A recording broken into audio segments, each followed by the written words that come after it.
ქალთა საერთაშორისო დღისადმი მიძღვნილ ღონისძიებას სახელწოდებით ქალი მშვიდობის დესპანი მოსწავლე ახალგაზრდობის ეროვნული სასახლის სარკეებიანმა დარბაზმა უმასპინძლა. ღონისძიებას დიპლომატიური კორპუსის წარმომადგენელი ქალბატონები და სხვადასხვა ქვეყნის ელჩების მეუღლეები ესწრებოდნენ. მოსწავლეებმა სტუმრებს სასახლის ისტორია გააცნეს და მისი მნიშვნელობისა და ფუნქციის შესახებ ისაუბრეს. დღესვე სასახლის ახსაზრდალების მონაწილეობით მოწვეული სტუმრებისთვის კონცერტი მოეწყო.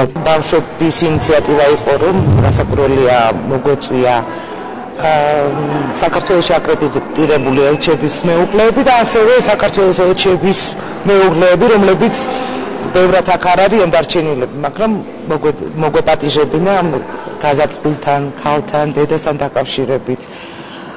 ჩვენი მოსწავლეები დიდად ელიან, იმიტომ რომ თვითონაც საერთაშორისო ურთიერთობების კაბინეტის მოსწავლეები გახლავთ და აინტერესებთ მათი აზრი, საერთოდ ზოგადად როგორ ხდება ეს ურთიერთობები, დავამყაროთ ურთიერთობები გვინდა ჩვენს ბავშვებსა და უცხოელ ბავშვებს შორის. შესანიშნავი საღამო იყო და ალბათ აუცილებელიც და საჭიროც ქალი დაფასებული უნდა იყოს ყველა ქვეყანაში, მით უმეტეს დიპლომატი ქალი, ქალს ძალიან დიდი ტვირთი აქვს ცხოვრებაში და თუ დიპლომატია, ამ დიპლომატის მეუღლე ორმაგად უფრო რთულია მისი ცხოვრებაც, მისი ელემენტარულად ეტიკეტის დაცვაც ყველანაირად კარგად უნდა გამოიყურებოდა, უნდა ყველაფრის საქმის კურსში იყო და ეს ერთგვარი განტვირთვა იყო და ერთგვარი პატივისცემა ჩვენი.